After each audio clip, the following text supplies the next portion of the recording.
Good evening. Call to order this March 26th meeting of the Winston-Salem City Council and ask the City Secretary to call the roll, please. Councilmember Larson. Present. Councilmember Clark. Here.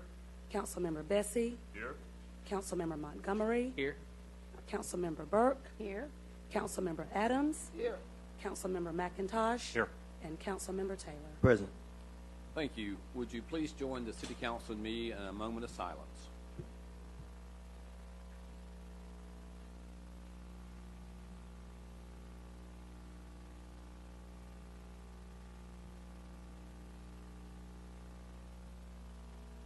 Thank you. And would you join the City Council and me in the Pledge of Allegiance? I pledge allegiance to the flag of the United States of America and to the republic for which it stands, one nation, under God, indivisible, with liberty and justice for all. Thank you. Our Sergeant at Arms tonight is Lieutenant Vince Rega. Lieutenant, thank you for being with us tonight. Tonight's agenda of the City Council is comprised of the following parts. We have two parts, the general agenda and consent agenda. It's always the practice of this council to take the consent agenda as the first order of business. Items on this agenda have been unanimously recommended by committee of the City Council or are being submitted in accordance with established city procedure. There'll be no discussion of the items on this consent agenda unless a council member so requests, in which event the item will be removed and considered individually. Items not removed from the consent agenda will be enacted with one motion. The meeting is being televised live tonight on TV 13, and it will be replayed on Tuesday, tomorrow at 9 a.m., and again Wednesday at 9 p.m. Of course, copies of our agenda as well as videos of previous meetings are always available online at our city website, www.cityofws.org, and just simply click on the Watch City Council Meetings online. Council members, are there any items you want to pull from consent? Councilor Larson? C11, please. If there are no others, I move approval of the balance. Second. Motion and second for the balance of the consent agenda. All in favor of the motion, please say aye. Aye. Aye. Any opposed, no. That is unanimous. Thank you. Sorry, we'll vote on that. All those in favor vote yes. Anyone opposed, vote no. I think it's unanimous. It came and it went. It came and went real quick. Okay, we'll go on to C11 then.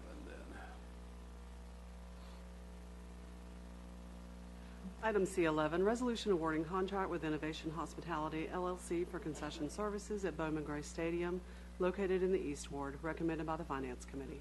Councilmember Larson. Yes, I'd like staff to give a review of the determination of this decision, please. Good evening, Mayor Joines, Mayor Brown. Pro Tem Burke, members of the City Council. Thank you. Earlier this year, the city chose not to renew its contract with Americana Catering Group, who had served as our concessionaire in 2017 due to their failure to provide timely reports and payments to the city. And so earlier in the year, we conducted another request for proposal process, received proposals from a number of food and beverage concessionaires. The city established the following criteria to evaluate the proposals. They looked at revenue sharing, the experience of the proposer, their payment history, their menu and pricing, the quality of the proposal, their commitment to NWBE participation, and then the location of the business. A staff panel evaluated all of the proposals, scored them, and Innovation Hospitality, which is associated with the Winston-Salem Dash and Legends, received the highest score. And so they did demonstrate a commitment to meeting the 10% NWB participation goal. They also are a local business. They have proposed to provide the city 30% of revenues for the first $400,000 in sales net of taxes, and then 40% beyond that. So the item that went to the Public Assembly Facility Commission earlier this month was a recommendation for the mayor and council to approve this agreement that then was considered by the Finance Committee, and that is what is before you tonight. Just we'll share with you that we're already partnering with Innovation Hospitality to help us with getting the concession stands ready, to do a real deep cleaning and to make some improvements to the stands. We also do just wanted folks to know that the city will continue the practice of allowing fans to bring food and non-alcoholic beverages into Bowman Gray Stadium for races. But the item for you tonight is approval of this contract with Innovation Hospitality. So we've had some trouble over the last couple of years with the concession vendors basically not fulfilling their obligation of payments. Is that basically where we are? Yes. And we feel confident that this new vendor, based on their experience and the criteria you listed, the 5 categories, will in fact fulfill their obligations, and they have a record that you're comfortable with, that this time we will get full payment.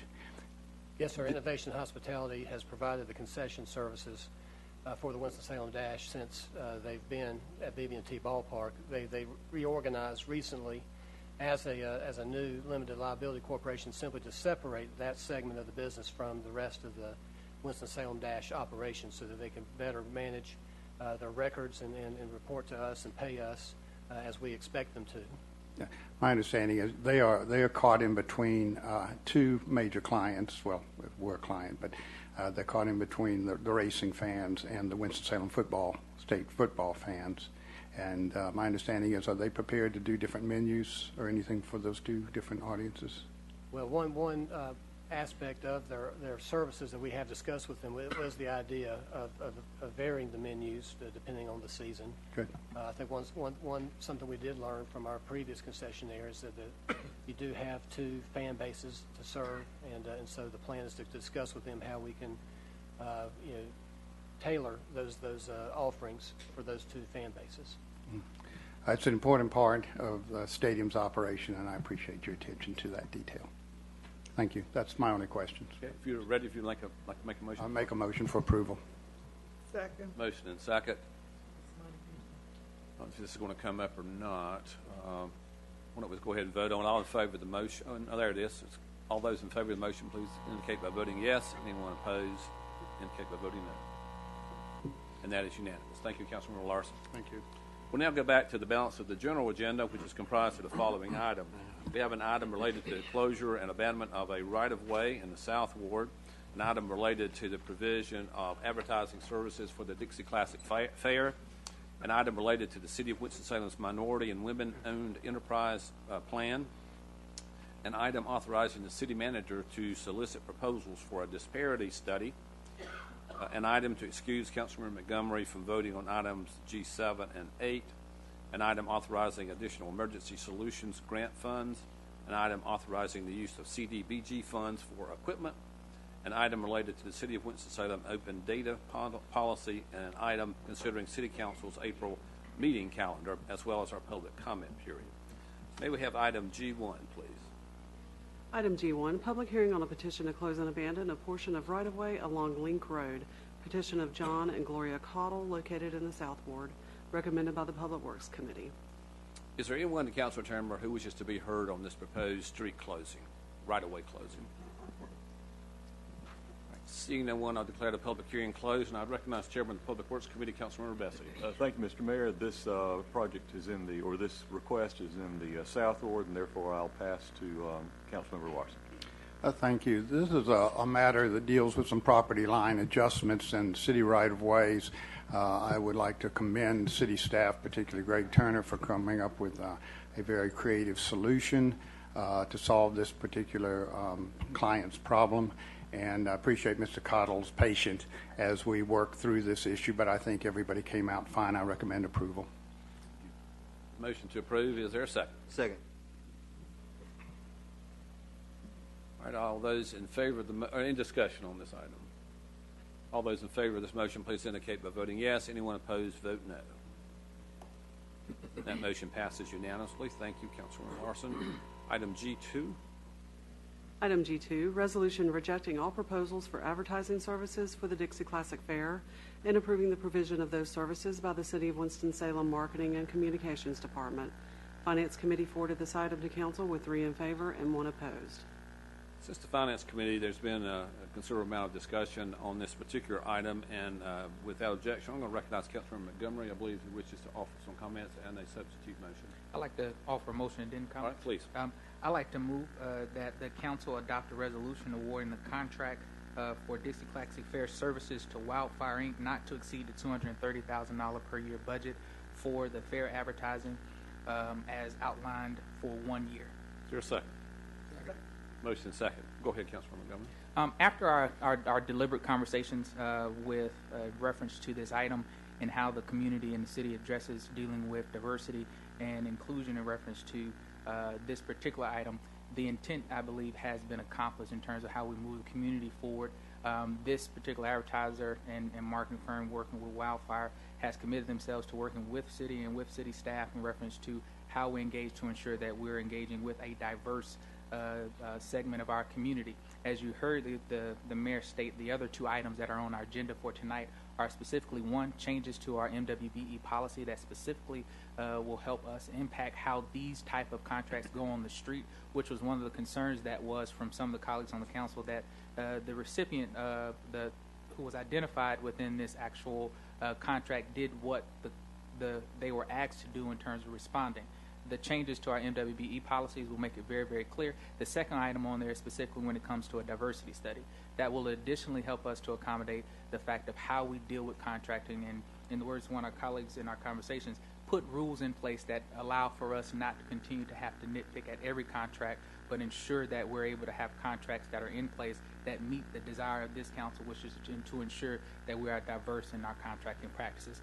This 1 year allotment of this contract to the designated firm gives us and gives staff the opportunity to put this type of language in our contracting policies, and then also being able to review whatever information we receive from a disparity study as it moves forward. And as it was stated at the last meeting, any disclosures that were made on my behalf and others still remain intact for this as well. Very good. Thank you, Councilman Montgomery. Any discussion, questions? If not, Councilman Clark. I was just going to compliment Mr. Montgomery on I think, a very appropriate compromise. I think he's given a lot of thought, and I think it's a good compromise, and I will certainly support it. Very good. Councilmember McIntosh. I'd just like to know if we're still going to do the beacons that Mr. McNeil was talking about. We're still going to have our electronic outreach stuff in place. So I thought it was a great idea. I'd love to see that carried through. There's some head shaking out there. Mr. Chairman. Thank you. All right, Councilman Larson. I've got to say I'm kind of surprised by the way this whole thing has been conducted, and you know, the way that city staff has rose to the occasion to address some concerns of this council that were expressed at the last meeting, providing I think some fairly creative solutions with both the live video relays, the various stations, and the sorts of broadcasting that they were proposing, I thought were creative. Plus, they were saving us money. At the last meeting in February, we were prepared to vote down Firefly and basically make a radical change in the condition. We asked city staff to come forward with some proposals. That staff was presented. Those proposals were presented to the Fair Committee. The Fair Committee and the staff at the Fair got very excited about the changes that were made, all in the direction of this council. And now we're going back and we're changing it once again. And I would simply like to say I will support the original contract, which was discussed and had met, I think, the requirements of all the city's standards before we changed the game, moved the goalpost, I think as one of my colleagues said, and asked city staff to rise to the occasion. I would like to express my appreciation to city staff for the work that they spent on this project and the ideas that they brought forward. I hope some of them can be incorporated. The amount of money that was proposed to be saved by their proposal seemed reasonable, and I appreciate that extra effort. I also respect that the original contracts and the original RFPs that were put out should have been honored in the first place. So I will be supporting this based on the original intent of the recommendations that were made and the proposals that were put forward by Firefly. I will support that, but I do apologize to the staff for the effort that they had to go to based on being jerked around. Thank you. Councilmember Burke and then Councilmember Adams. I'm sorry, Councilmember Montgomery wanted to respond. No. I will. Well, and to make it very, very clear, and I was going to reserve comments because I want us to move pretty swiftly on. But what I want to make very, very clear is that nobody was jerked around in this process. No one was pushed around in this process. The intent of the process was to ensure that when we talk about contracts and contracting in this community and this city, that we address the concerns and issues. When it was raised in reference to how we implemented ensuring that the concerns that were raised by Councilmember Adams last year were not effectively input in terms of what was put back on the street. And so when we have those concerns, it is incumbent upon this council, this community, to address those concerns, bring those back. In that process, if you get more information and commitments from individuals, it is every right and every responsibility of individuals who are duly elected by this community to bring those concerns and to be able to bring that conversation back to this community to say, hey, we want to make sure we respect this in this process. Just because someone applies and submits an RFP and replies to our RFP does not mean that this council is responsible to give that contract to anyone who submits a proposal. But what it does say, we have the responsibility to look at that process, examine that process, and ensure. And one of my frustrations is that it seems as though time and time again when we have these type of conversations, some individuals find it challenging on why we have these conversations and why it's important for us to continue to push on this. And to me, I think that is the sad part of these conversations. Councilmember Burke and Councilmember Adams. Yes, I did talk with Mr. McNeil, and I told him that he did a very excellent job with that presentation. I guess people who have listened to us would wonder, when we have the committees that we have, this too, and Mr. Larson, you're not totally, I agree with some things you said, because we used all of this time to talk about this. And then we were going to, even in the Finance Committee meeting, Councilmember made the motion that we would push this on, send this on with 3 in favor of the city doing the job. And of course, now we are changing to say we go back to the original ones, the Firebird people, to do the job, wildfire, whatever they are, whoever they are, to do the job. And I just feel that some of this conversation that we've had throughout, we didn't have to get to this point. We should have, to me, city manager, how could we have resolved this without having all this time? Mr. McNeil did an excellent job, told us how we could save money. And then because we're talking about a disparity study and how we ought to be doing this, well, these things were already discussions that we've had. So when we were having these discussions, it appeared to me that when Councilmember Montgomery, when you brought it to our attention, that you felt that we needed to do this and you got the support for it. Then when we got to the regular meeting, we didn't have the support, but the mayor broke the tie for the ones who felt that we should go with Firebird right away.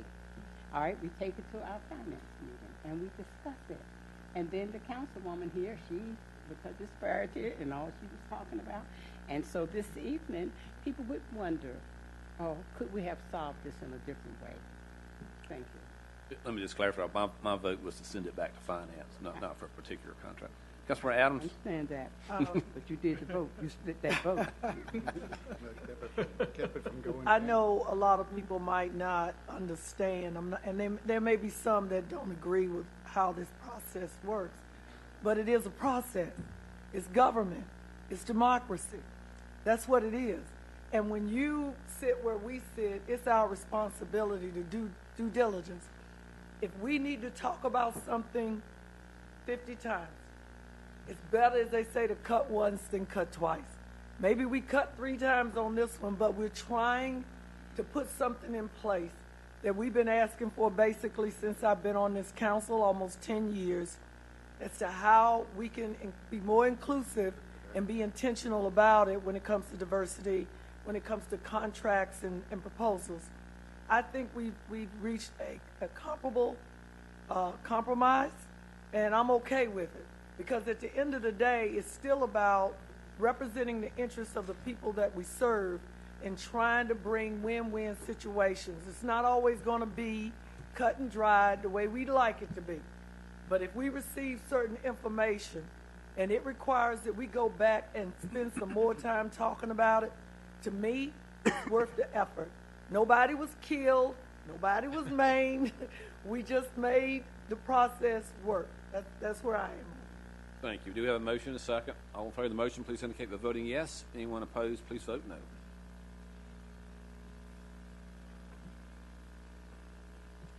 Motion passes unanimously. Thank you, Councilmember Montgomery. Item G3. Item G3, resolution amending the City of Winston-Salem's Minority and Women-Owned Business Enterprise Program Plan Community Development, Housing, and General Government Committee forwarded this item to council with 3 in favor and 1 abstaining. We'll ask Mr. Evan Raleigh to just make a few brief comments about the proposed changes in this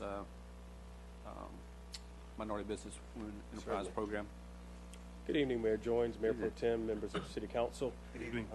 As you all well know, the city established its MWBE program in 1983, and periodically since that time, staff takes the opportunity to review the program plan that our program operates under to see if there are opportunities to strengthen the program, again, to ensure that women and minorities have an equal opportunity to participate in city contracting. And so that review, that periodic review, is why we are here today and have the item before you, which is a proposal for a revised MWBE program plan. It's several pages, but I'll outline very briefly the highlights of the amendments that we are seeking to make. Firstly, we are proposing that we lower our threshold for the establishment of MWBE participation goals on construction and repair projects from projects that are estimated to cost $300,000 or more to projects that are estimated to exceed $100,000. We are also proposing that we establish a 10% MWBE participation goal for all professional, what we call professional and other service contracts. We are also changing the evaluation criteria for all requests for proposals to incorporate a 20% of the evaluation for proposals and other services. We're asking that they be devoted to the utilization of MWBE. So 20% of the criteria will be, for the review of those proposals, will be scored according to that. We will also require the tracking of all professional and other service proposals of $20,000 and up to ensure that they are complying with the payment arrangements and the subs that they have identified on that particular contract. And we're also requiring a diversity in the review panels. This is an internal change that we're making to ensure that there's a diverse set of eyes that are looking at proposals that the city receives. The final major change is that we are beefing up our post-award compliance. So in instances where a proposer receives an award for a contract, they have not, at the conclusion of that contract, it has been determined that they have not complied with our MWBE requirements. We're instituting a point penalty for that particular proposer and future responses to requests for proposals. So that highlights several of the changes. I'd be happy to ask. Any questions, Mr. Raleigh? Councilmember McIntosh? I imagine this is going to place a fair amount of strain on staff. We're probably having to go out and rebid things. And over the long term, are we staffed to handle this?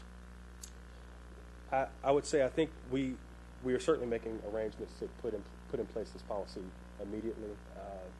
Long term, I certainly could see an addition of staff. I think a lot of that may be contingent upon what the disparity study returns. It certainly would be helpful. Thank you. Councilmember Burke, Yes. Montgomery, and then Councilmember Adams. When we look at the MWBE, and back there years ago when I introduced this, Attorney Carmen, were you here when that was introduced? Part of it. 1983, I came in 80. All right, but then when we brought it up, you were here when we tried to get it to make it as it is moving toward. Somebody was telling us we couldn't do some of these things. Why we could not do some of these things? Look like each time when the council alderman would say we want to have it this way, we had a legal office that would not say that we could not do it. Why would they tell us the same things you see him saying today that we could not do it, Attorney? Yes, Carmen? Councilmember Burke, Mayor Pro Tem Burke, I guess I'm just going to have to speculate because I was not here for part of that time. I think there have been changes in the law, and because of those changes in the law, I think, and also because of a local act that we have, I think it's become clear that we could probably do more as time has passed. When we travel around, we talk to other cities about MWBE. Some of them seem to be more progressive than what we. Could our legal office have made some suggestions like what we're talking about today? I guess it's always possible, Councilmember Burke, that could have happened, but I think over the years, again, as the laws change and with our local act, we've tried to be helpful to staff and making recommendations. I'm going to make this comment. When individuals talk about our MWBE, this is what I tell them. We have several of our elected officials who are not allowing certain things not to happen. And they're pushing hard for this MWBE to be what it ought to be. And we know it can be better. Very good. Councilor Montgomery? My comments on this will be much like it is on the next item. That is, I think we're moving in the right direction when it comes to ensuring across the board our contracts, how we engage with the public, and how we ensure that there's a diverse subset of individuals in our community who have the ability to provide services and bid on contracts, have a opportunity, and changing culture. I salute the city manager in terms of moving forward in this direction because it is a cultural change. It is a cultural shift throughout city government that will be felt in departments that have not necessarily had to look at their contracting processes in this way. It does create some additional work for the city manager to look at some items, some additional work for you all in your office to do. But I think the end product and the end goal of what we look at in this comes out better for the community as a whole. And so please make sure as you all move forward that you keep us up to breast if there are challenges that you all see moving forward as this is implemented. Councilor Adams? Just basically what the past two council members have said. It's a culture change. It's a paradigm shift for where we were and where we're trying to go. Again, I want to thank staff for, I know you've been pushed and for putting in all the time to get this right. And we're not saying that it's complete yet. We've been working on, as the Mayor Pro Tem who started the MWBE back in '83, we will continue to move forward and make changes because, again, it's a living document, it's a living policy, and as the world changes, this will probably change too. But again, if we're intentional about poverty and income inequality and minority small businesses, we now got 2 documents on the agenda tonight to help us move forward with that to make it be better because we can do better. Councilor Clark? Yeah. There's 3 parts to this. I don't have any trouble with 1 and 3. It's 2 that I raised concerns at the committee level, and that has to do with service contracts. And I certainly don't know all the service contracts we have, but the ones that I deal with, which is mostly in the financial area, meaning I know we get an audit, we get an actuarial study of our police retirement, and can't remember what the other one is. But I know in those 2, I don't even think it would be appropriate for them to sub anything out because I think it would violate the generally accepted accounting practices since they're certifying the books and they can't certify it unless they did the work. But anyway, I don't want to hold this up tonight, but I would appreciate the staff putting together a list of the service contracts we have. And I know there's some ad hoc ones from time to time. We will hire an architecture firm to do a fire station. Those are kind of one-time events, but the ongoing ones. And let's canvass the folks and just see if it would be appropriate.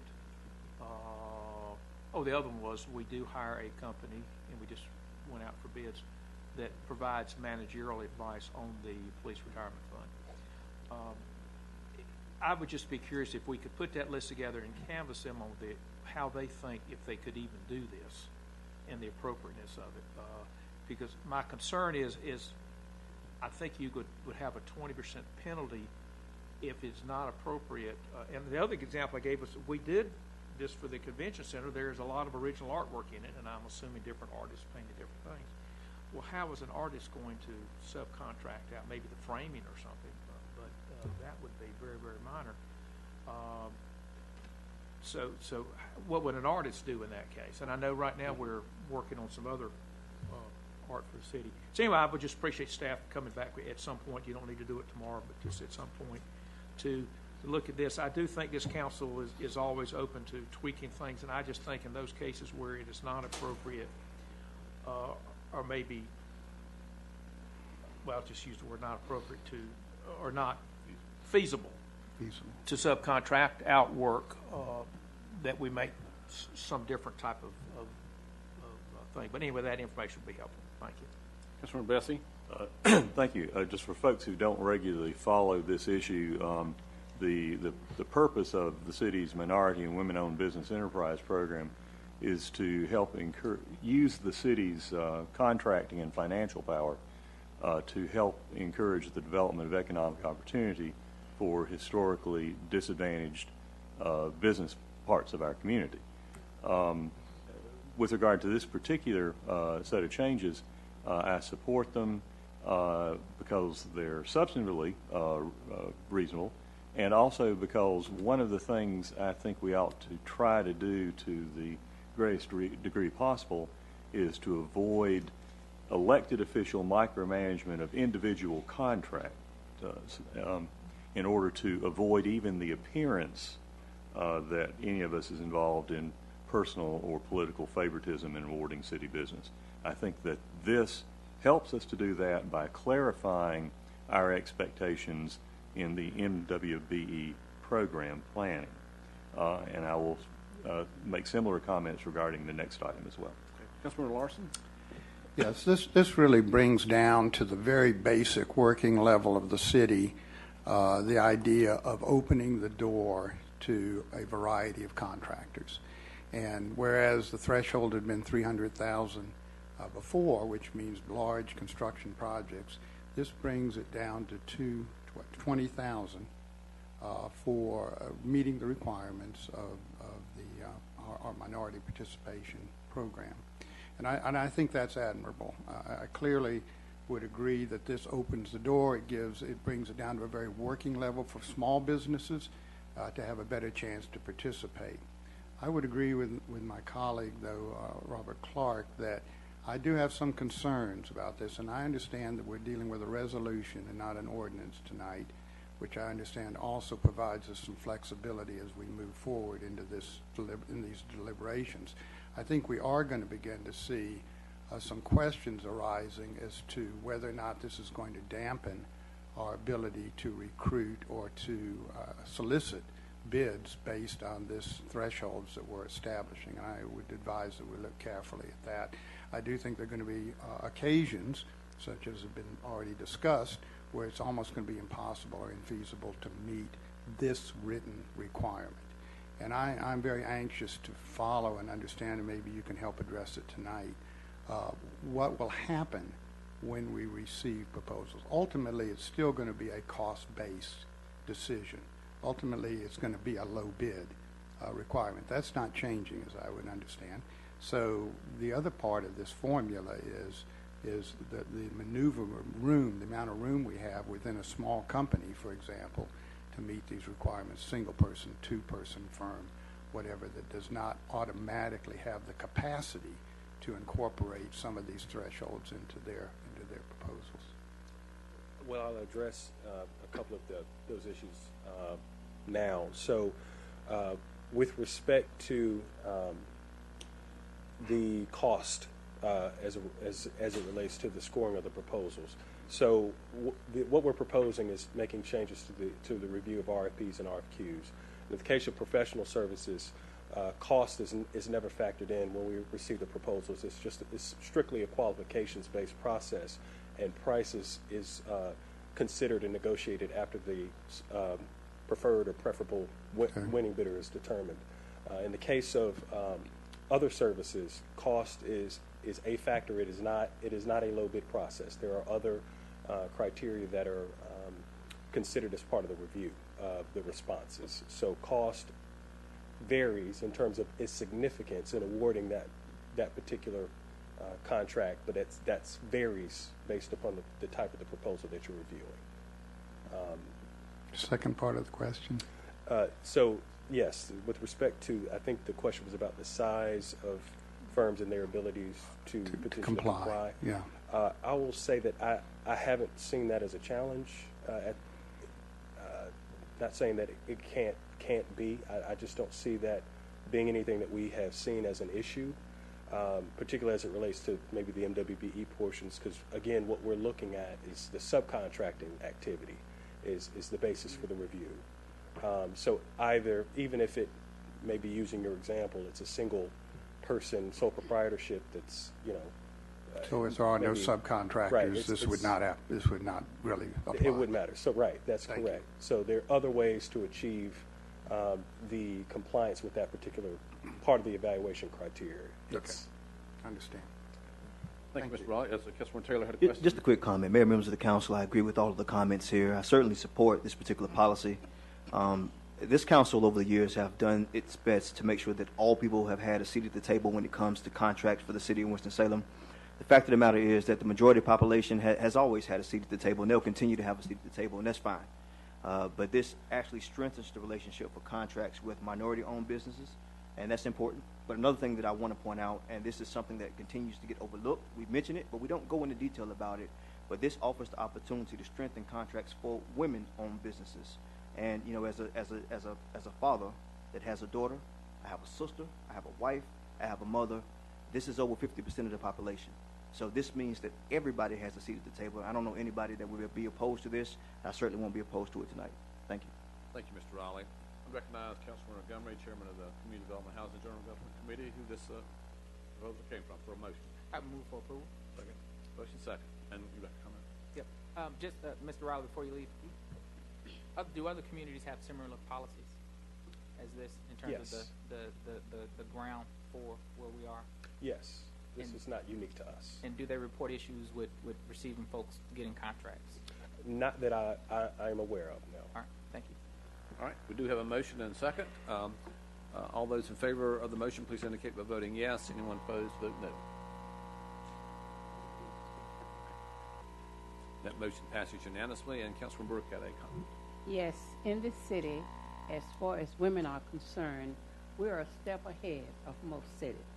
On Thursday, the 21st, the mayor kicked off at the downtown plaza, Women in the Arts. 4 women were recognized. There were 2 black females in drama and 2 white females. 3 of them are living. And I thought that was good because around the country people are talking about women, but I want you to know our city is moving forward. On that Thursday night, we had about 120-some women involved with outstanding women leaders. We're one of the first cities with an official city committee where women come together and we look at the strength that we have. In this city, as I've said, we have some very smart women, some very forward women. And I said to someone, I appreciate Councilmember Larson and McIntosh for being at that first service. And then at the next program, I appreciate Councilmember Bessie and Councilmember Larson for taking time to say to women in this community, we respect, admire, and appreciate. And we want you to know it's just not for 1 month, 1 day. It's every day that we salute our fine women in this great city of Winston-Salem. Here, here. Thank you, Councilmember Burke. Item G4. Item G4, ordinance amending Chapter 2, Division 13 of the City Code entitled MWBE Advisory Committee. Community Development, Housing, and General Government Committee forwarded this item to Council with 3 in favor and 1 abstaining. The City Attorney Carmen, I believe this basically codifies the action from the resolution, places it into the ordinance. Actually, Mayor, it's a separate item because the resolution is the program policy or guidelines, but there's actually a provision relating to the MWBE committee in the city code, and there's a need to tweak the city code to change the dollar amount for construction contracts. Make them similar. Make them consistent, but again, because it's an ordinance, the vote is different. Requires a vote of 6 to pass as opposed to a resolution which requires a vote of a majority. Good. Thank you. I'd recognize Councilmember Montgomery once again for a motion if he's ready. Move for approval. Second. Any discussion on this? If not, all those in favor, please indicate by voting yes. Anyone opposed, please vote no. That motion passes unanimously as well. Item G5. Item G5, resolution authorizing the city manager to solicit proposals for disparity study. Community Development, Housing, and General Government Committee forwarded this item to council with 3 in favor and 1 abstaining. Again, I call on Mr. Raleigh if you'd come back and give us a brief synopsis of what a disparity study is all about and what the process might be. Certainly. So, Mayor Joins, a disparity study is an analysis of the presence of inequality or disparity for a given program or organization. And many municipalities use disparity studies as tools to analyze their contracting and procurement activities with respect to the inclusion of women and minorities to ensure that they're being provided fair and equal access to opportunities provided by the city government.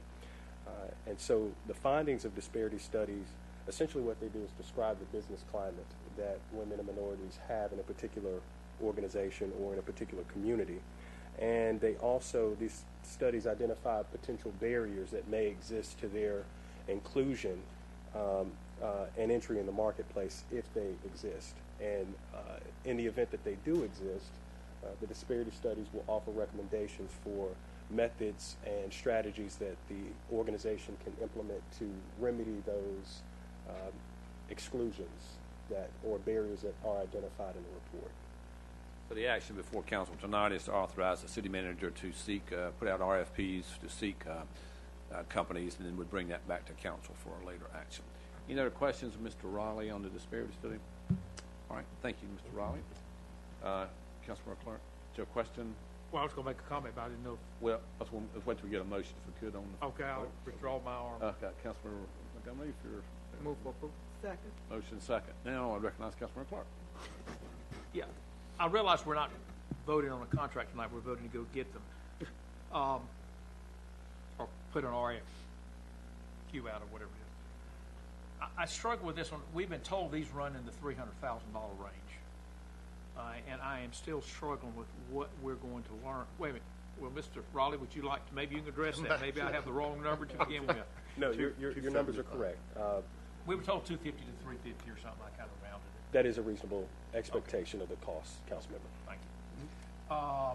Whether or not we are going to get that much value, given that we have multiple studies from very similar cities, including Greensboro, Durham, others, maybe Asheville, others, that we could certainly learn from. So anyway, I struggle with it, and I'll have another opportunity after this, I guess, when we pick one. But anyway, that's my concern. All right, Councilmember Taylor.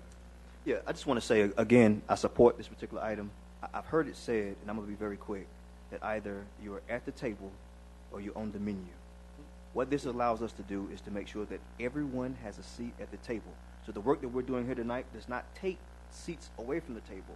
It adds seats to the table for the majority, for minorities, and for women, and this is good government that we're executing here tonight. So I will be supporting it again. Councilmember Montgomery. Councilman Taylor said it very eloquently, and one addition to that is specifically in terms of ensuring that when we do put out our request for folks to submit proposals, that we include one of the things that's specific to many of the disparity studies that I think touches on a lot of our conversation when it comes to minority and women-owned business inclusion in contracting, and that is understanding who is in this market to provide services. One of the big components of the disparity study is to be able to provide to us and say, these are the folks who are actually in the community who can provide services. So if we want to know, is there a woman or minority-owned business and have qualitative and quantitative data to say this does exist or it does not exist, it removes the debate and the questions that we say these folks are not there. Or it tells us we didn't think there were people in this role, but there actually are some folks who can do these type of services in the community and provide these type of and reply. And then it also says to us, if they are there, it gives us an opportunity of what can we do to engage these individuals and these business owners in contracting with the city on contracts that we put out. So I think that is priceless for us in terms of when it comes to us being able to say that we know that these individual businesses exist or they don't exist. And we have a lot of that conversation here in terms of are they there, are they not there, and why are they not responding to the bidding and the bidding process. So for me, that is one of the big things that I'll be looking for in any of the individual proposals and how much they'll be committing to be able to help us understand the demographics of people in the community to provide these type of service and respond to contracts. Councilmember Larson and Councilmember Beth. Yes, $300,000 is a lot of money, but we need a baseline. You know, we need to have a roadmap of where we're going with this. I'm extremely proud, Mr. Raleigh, of what you've accomplished, and we've just passed a couple of things tonight that show your initiative and your desire to move the city forward. And I think that will be reflected in this study. I think we have a lot to be proud of in this city of what we've accomplished over the last since 1983 when the committee was established, and the progress that we're making. We know we can make more. The question will be prioritizing it and trying to figure out exactly how to afford to do all of this. We can't do this in a vacuum. And although there's a lot of money to be spent right now, seemingly, in the long term, we've got to look at what the advantages economically, socially will be to this city, and I will support it. Yeah, I think questions are reasonable to raise about whether we need a disparity study specifically on Winston-Salem and whether it's worth the money. One of the things to keep in mind as we look at other cities' information is they're very specific to their communities. And I anticipate that this study, when we get the results back, should help us answer two categories of questions. One is, are we really addressing a still existing problem? I suspect the answer is going to be yes, but we will have the numbers to confirm whether that's the case, and if so, to what degree and with what parts of our community. Second, we always hear the same questions every time there is a difficulty over an individual contract, pursuing or meeting the goals. Are the businesses available to respond? And this should help us give definitive answers on that that are specific to our community. It's information that we have demonstrated we need as we work on this, and therefore I think it's worth having a community-specific study that will help get us those answers on an ongoing basis. Mr. Burke. I was going to say that we have a city manager who will leave a strong impact for this community on inclusion and diversity. All you have to do is look around at the people who's been employed, who's leading this city. I was also going to say that I appreciate what Mr. Raleigh is doing because I work with him closely. And I had one question to ask you. When you meet with, like you're going to have a reception soon with minority business people, and then Reginald, Mr. McCaskill has minority business people, he triad with a lot of them. What kind of, from those workshops and meetings, what have you gained from those? Mayor Pro Tem, so the event that you're speaking about is our annual mixer, which is coming up on April 11th, and this is the fourth time that we've done it, and I can say with certainty that lots of the major benefit of that event is connecting members of our minority and women-owned subcontracting community with general contractors that are out performing on city projects and creating those business opportunities for them to get that work. A lot of what we do is about relationships. And we also connect folks in the MWBE community with city departments so that they can make us aware of the services that they provide that we can take advantage of as an organization. Mayor, what I would like, though, a follow-up to show us from those, the reception with these people, connecting them, how many of them actually done business with our big contractors here, with Mr. McCaskill's group as well as the one that you're responsible. Councilman Adams? Yes, I remember, you look at the date of one of the attachments that's in on our agenda. In 2012, the city of Greensboro, I went to a minority business conference over there. It was either the early part of 12 or the late part of 11. And that's when I heard about the disparity studies. And then my peers, in talking with them from Charlotte and Durham at the National League of Cities and other conferences that I go to, workshops, I came back. And my peers here on the council, I told them we need a disparity study. And I commented to the Mayor Pro Tem, we got the MWBE, but how do we know if it's working? How do we know? Where's the data that tells me that we're doing the contracts? And I know the city manager probably got very tired of me, but it took time. Just like the previous item we had where we went over it 2 or 3 times, process, it takes time. But I'm glad that we're finally at this point, because when we see the data of the cities that are somewhat a little larger than us in North Carolina, but we always seem to compare ourselves to each other. I am proud to benchmark one of our sister cities because they implemented their committee structure that they didn't have by benchmarking Winston-Salem. So I'm proud to say that we're benchmarking Greensboro as well as Durham and Charlotte as to this. Again, follow the data. If you have something, don't have something, is it a problem, follow the data. And this is what's going to give it to us. I know that everybody might blink twice at the figure, but it goes back to what Councilmember Montgomery said. Inclusion is priceless. And I'm just going to say I told you so. If we'd done this, 6, 7 years ago, we might could have cut a better deal. But that's the cost of doing business. I'm just glad that we finally got to this point, and I'll be glad when I'm with my peers at other conferences to be able to say that we're on board too, as the Mayor Pro Tem said, of being a very inclusionary, intentional city for diversity. So I'm supporting this. We have a motion and a second to approve seeking proposals for a disparity study. All in favor of the motion, please indicate by voting yes. Anyone opposed, vote no. Motion passes 7 in favor, 1 opposed. And that passes. Item G6. Item G6, motion to excuse Councilmember Montgomery from voting on items G7 and G8. Councilmembers, as you know, Councilmember Montgomery is involved in the Bethesda Center, and there's actions on here that deals with grants to the Bethesda Center as well as expenditure of federal funds, and he is typically excuse him from voting on this. And I would entertain a motion to excuse Councilmember Montgomery from voting on these items. So moved. Second. Motion second. Excuse Councilmember Montgomery. All in favor of the motion, please say aye. Aye.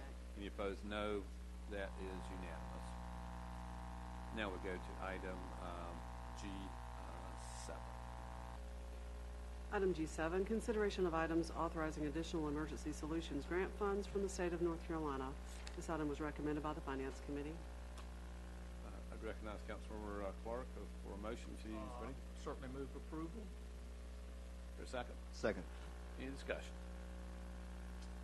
If not, all those in favor of the motion, please indicate by voting yes. Anyone opposed, please vote no.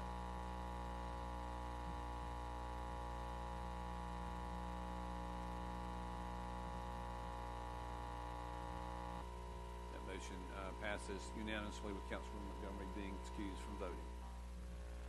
Next item, please. Item G8, consideration of items authorizing the use of community development block grant funds for fire truck procurement, cameras, and recreation and parks equipment, recommended by the Finance Committee. It's a crucial timing item that we've Yes, got to it is. get there. So I recognize Councilmember Clark. I will certainly move approval. Second. Motion second. Any discussion? Chairman, Councilmember Larson? I'd like to compliment staff for not letting this money slip away. Whoever was responsible for paying attention and looking at deadlines and realizing we were about to lose a significant chunk of money, that they would be able then to negotiate with HUD to reallocate it in an appropriate manner and still allow the city to move forward with that. And I don't know who in the department or what department's responsible, but big kudos for you guys. Thank you, Ms. Larson. Councilmember Burke? And the city manager assured that we will be a step ahead next time. All in favor of the motion, please indicate by voting yes. Anyone opposed, please vote no.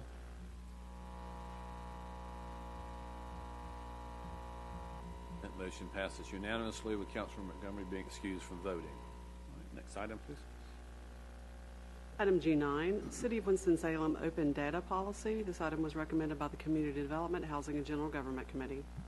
Again, working on this project last fall with the Bloomberg Foundation. And Mr. Rao, would you tell us about this item, please?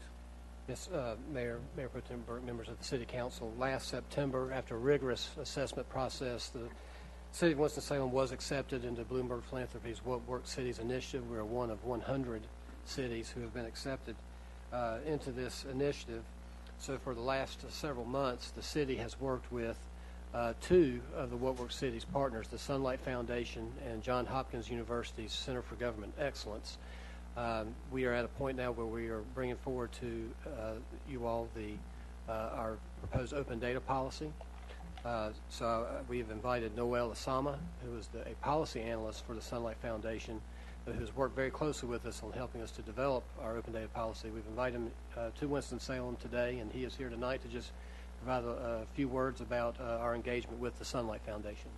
Mr. Sama, could you please give your name and address for the record, please?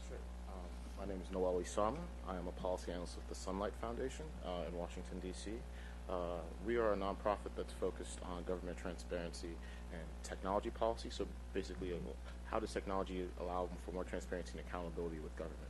And the way that we sort of brought it here at Winston-Salem is helping develop an open data policy with hard work of Tom, Nancy, and Ben to help develop a policy where the city will be able to basically take all the information that the city collects on a day-to-day basis and figure out a process so that they can put it out more directly and more easily online in a way that also guarantees privacy and safety of citizens. So it took quite a bit of time, about 4 months or so, to write the policy, which we hopefully will approve of today.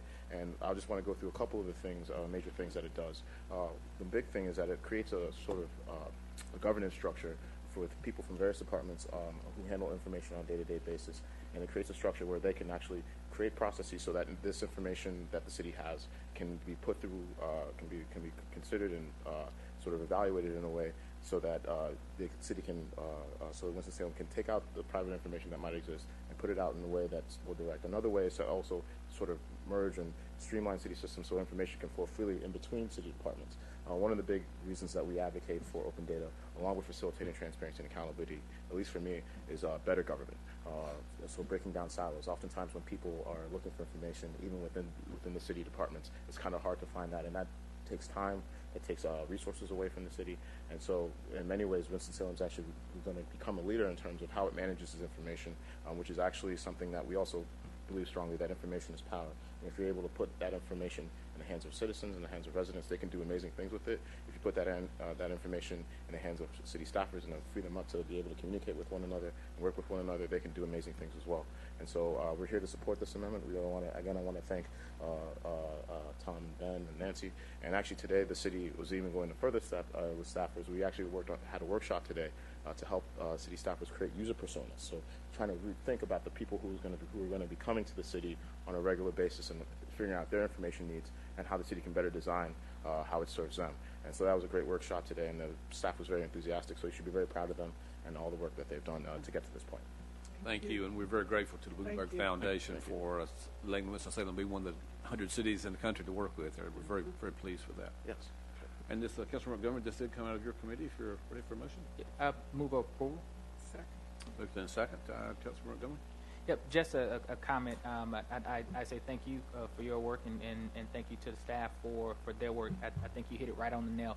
Information is power, both for our team members on this side in city government, and especially for citizens. And the ability to put more information in the hands of citizens, more data, for they can understand how their government works and how it works more effectively for them is great. And then one of the other things I love about being able to have open data opportunities is that sometimes there are solutions to problems that we don't have inside of city government, meaning that when people are able to see how certain things are functioning, the ability for them to take assessment of those things and then be able to offer the opportunity of how we can do things better. And presenting that information out offers that opportunity to do that. Yeah, and actually that's a great point that you make, Councilmember. And actually there was one more point I did want to make about this, and it was listening to this previous discussion.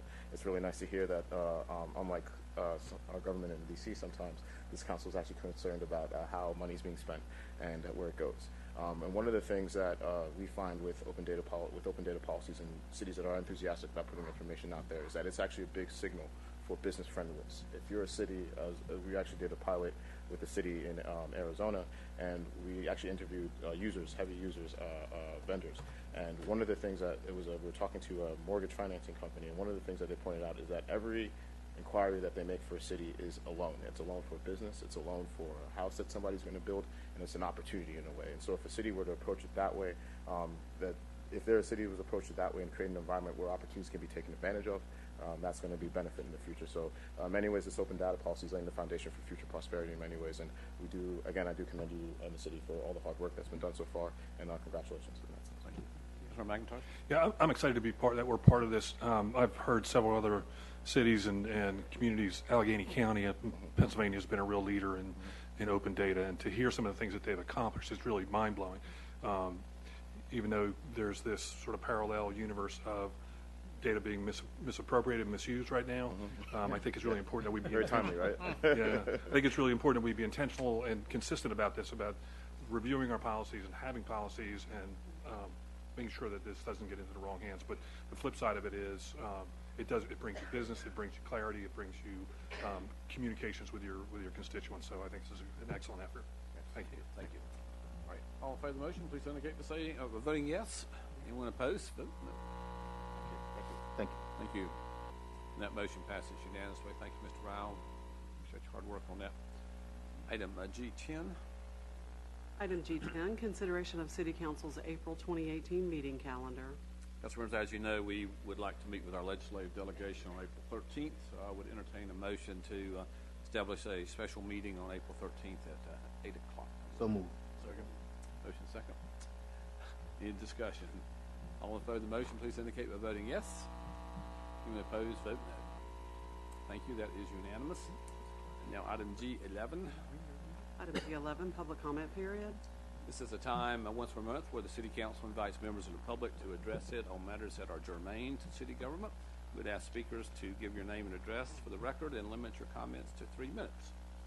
First speaker signed up is Mr. Bobby Wilson.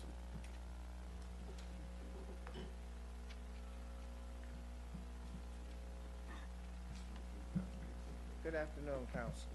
I'm very glad to see all of you in such good health and everything, and glad to be back with you again. I'm coming on behalf of one of our native sons, Mr. Togo Dennis West.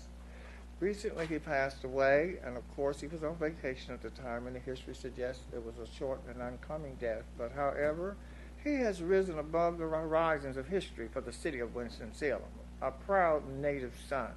So I come before you as friend and classmate to ask that we be afforded the opportunity to represent him at his funeral.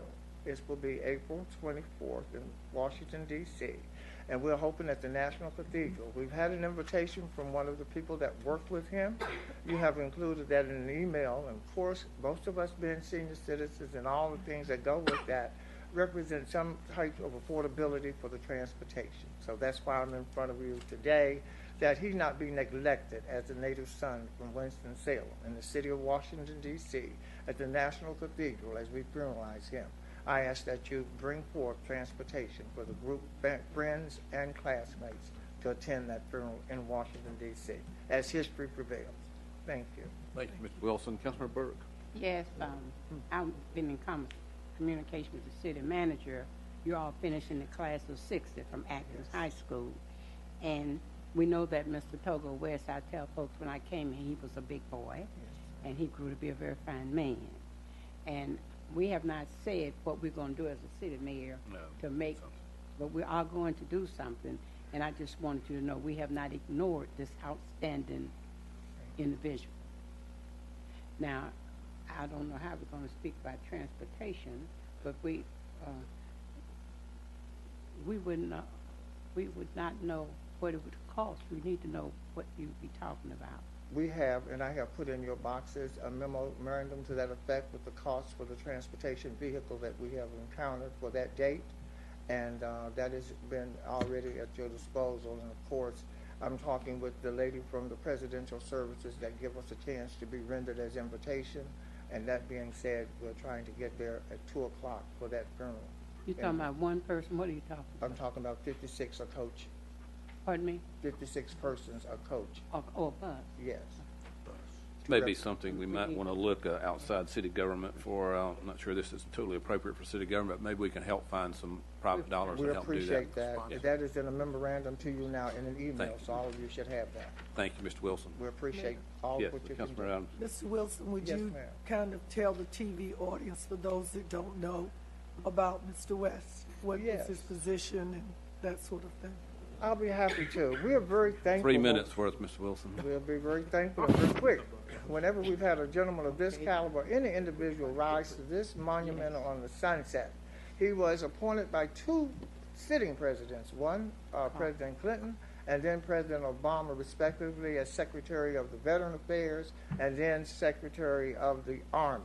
So he suffered and did what it took to get to that point, from Winston-Salem to that point. So we're very thankful to say we have a real sun and shine gentleman in the city of Washington, D.C. Thank you. Yes. Thank you, Yes. Mr. Wilson. Yes. Appreciate Thank it you. very much. Thank you. All right, next person is Joe Allen.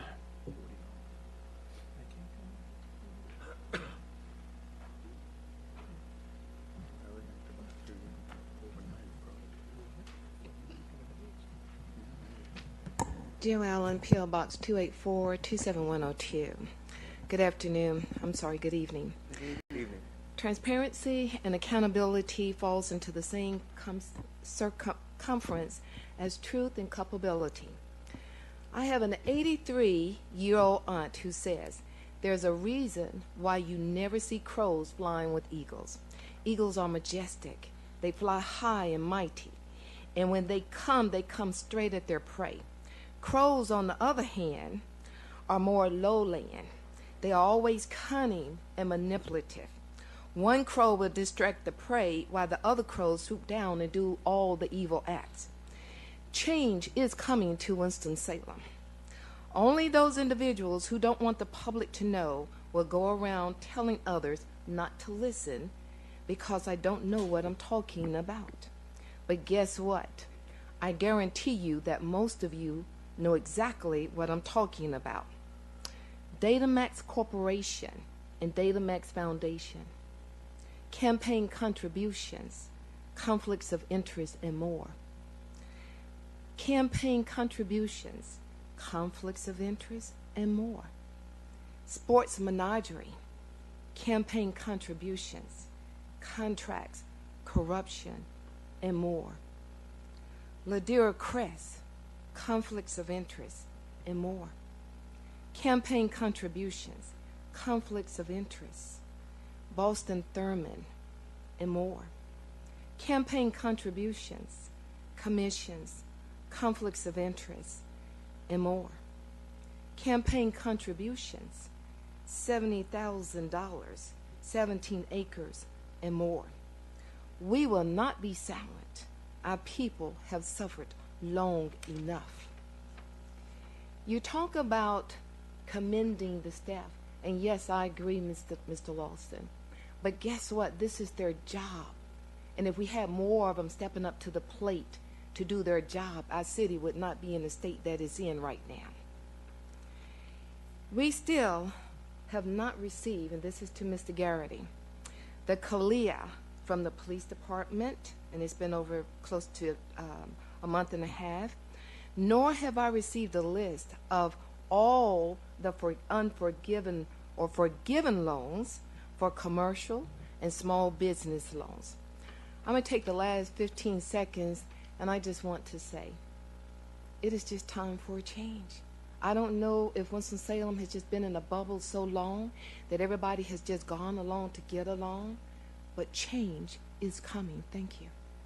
Anyone else like to be heard during public comment period? Suggs?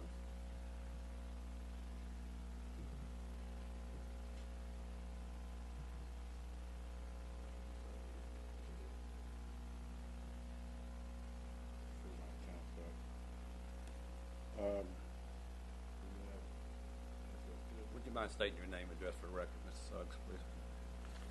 Yusef Suggs, L. Executive Director, Action for Now. Can I have use to the camera? That's what I asked for before my time started.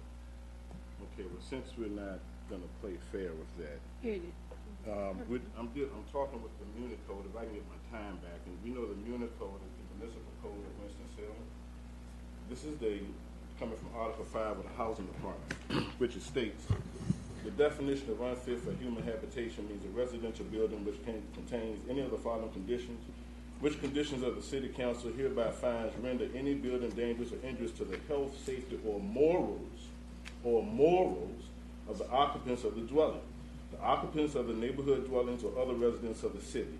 Specifically, I'm going to go down to number 5, where it states that dilapidation, decay, and sanitary conditions or disrepair which is dangerous to the health, safety, or morals of the occupants of the city, of the people in the city. Number 8, lack of adequate ventilation, light, heating, or sanitary facilities to such an extent as to endanger the health, safety, or morals of the general welfare of the occupants or other residents of the city. Number 9, lack of power, electrical heating, plumbing, facilities. 12, any combination of the substandard items under Section 1097, which in the judgment of the Housing Conservation Administrator, which is the city inspector, renders any building dangerous or injurious to the health, safety, or morals of the occupants of the dwelling. I'm here to say, I don't know if you remember, Mr. Montgomery, that's just some of the mold that we was dealing with when you came to the house and I told you nothing happened. I like what you're saying about how you feel about this staff. I don't understand why we can't get you all to be that excited about passing something for the citizens of the city in regards to substandard living in the name of revitalization. This is what I do not understand, because we're talking about the city codes. This is Municode. It can be pulled up. You all know about it. So I'm trying to figure out, why can't we feel that happy, that enthused to pass a city ordinance to be pro-tenant, not anti-tenant, to help out the citizens? You asked for a couple of 30 days, Angela Carmen, and to go to a realtors committee with this. A realtors committee has no authority over the city council to pass this information. Why can't we do an immediate emergency resolution now for ordinance to pass it now? That's what we're demanding as citizens, because this is part of the Municode. Mr. Montgomery, you've come, you've talked about it, you wanted me to see definitions. Ms. Carmen, you said that it has to go to the realtors committee. Mr. Garrity, you said things as well. Nothing has been produced. Nothing has been produced, yet we're violating the codes every day. The city administrator, the city inspectors, obviously are not doing their jobs, because we're talking about causation, and we're talking about residents getting to this part. Any conditions, infestation, roaches, rodents, anything. Ms. Suggs, I believe your time is up. Okay, why can't we get this passed? To comment on that. Why Ms. Carmen, I believe we've already passed? adopted the ordinance on the mold, if I remember correctly. Yes, Mayor, that ordinance passed on February 19th, and I've also done training with the inspector. Okay, now Okay, when did you? Thank you, Mr. Suggs. Okay, Thank can you. I ask a question? No, ma'am, sir. We were finished with your Okay. part. Ms. You Carmen finished? would be glad to talk with you offline. Well, thank you for getting in contact with me like we talked about. All right. Anyone else like to be heard? All right, seeing no one, I'll close the public comment period and would entertain a motion for adjournment. Before we Oh, go, I Councilmember need to Burke. make a comment. There's a school in the Northeast Ward, Ashley School. There's been people meeting, and I've written a letter to the superintendent, and she responded to me about the mold and mildew. She only talked about the mold. And also it's been stated that children are getting sick, and some of the teachers. I talked with the city manager briefly concerning this. I told him when the Haynes-Lawrence parents stood up and talked about what was polluted in that area, they closed the school down. I even made that mention to the superintendent. And I want to ask this question, Mr. City Manager. This school sits in the city. I know that the county commissioners and the school board people, they're over the schools. But with the residents who are our residents attending those schools, what can we do to say, like when it's a house, like Mr. Suggs just finished talking about, we go in and we look at those houses. Do we have any authority as far as going into those schools? Mayor Pro Tem Burke, I don't believe we have direct authority. I do know, though, that the school system has done some testing, and I can ask our staff who's been involved to talk to their staff, and we can take a look at what they've done. We can do our own assessment of what they've already done. Thank you very much. I just want the citizens to know we as a city, we are concerned about the children who are there, the teachers who are there, and also the people who live in the Northeast Ward who attend the school. We're just as concerned about our children as some people are concerned about their children. Councilmember Bessie? Yes, I just wanted to remind folks who are watching that the city is in the middle of a series of public meetings to take input on the proposal to send to referendum this fall a 2018 bonds, capital needs bonds package. We've had 2 of those community sessions already. There are, I believe, 6 more scheduled, 1 for each ward in the city. Pardon? 7 more. 7 more. Okay. So we've got at least one in each ward for the city. Tomorrow evenings, Tuesday, at Miller Park Recreation Center, beginning at 6 o'clock, is the one for the Southwest Ward. So while they're, of course, all open to all citizens of the city, they're being held around the city to ensure that residents of every part of town have an opportunity reasonably close to them to come out and comment. And, of course, I'll ask staff to, as usual, give first comment preferences to residents of the Southwest Ward meeting. And I'm sure that we do the same at every meeting in the city for each of the wards. So thank you very much. Remember, Southwest Ward is at Miller Park Recreation Center tomorrow night at 6 o'clock. Thank you, Councilman Bessie. That's good advice there. All right, now we'll turn a motion to adjourn, please. So moved. Second. Motion and second to adjourn. Any discussion? All in favor of the motion to adjourn, please say aye. Aye. Any opposed, no. We are adjourned.